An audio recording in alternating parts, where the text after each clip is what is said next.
Բարեկենդան, բարի կենդանություն, ուրախություն եւ խրախճանք է նշանակում առատ ուտելիքներով վայելքի օր։ Այն լինում է յուրաքանչյուր շաբաթապահքին նախորդող կիրակի։ Մարտի 6-ին առաքելական եկեղեցու տոնացույցով բուն բարեկենդաններ։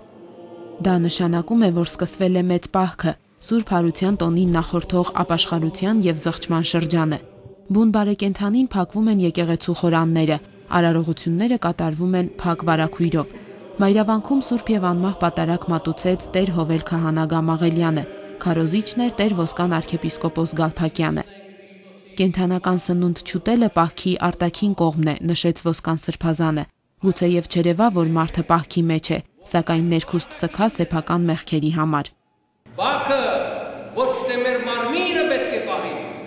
այլ բաքը պետք է պահի մեր հոգին։ Մենք այսօրվանից մտնում ենք ապաշխարության, զղջալու, խոստովանելու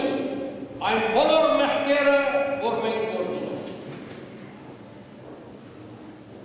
Բայց պետք է զգուշ չլինենք այնպես, որ մեր կյանքի կեսը օգտագործենք մեղքեր գործելով, իսկ մյուս կեսը ապաշխարելով։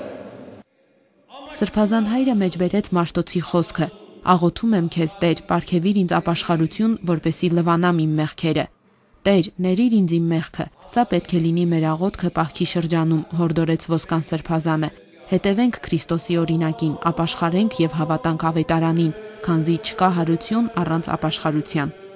Մեծ պահքը տևում է 40 օր, մինչև Ծաղկազարդի Կիրակիին նախորդող շաբաթ օրը, որին հաջորդում է պահոց մի շրջան եւս ավագ շաբաթը եւ հետո հրաշափառ հարությունը։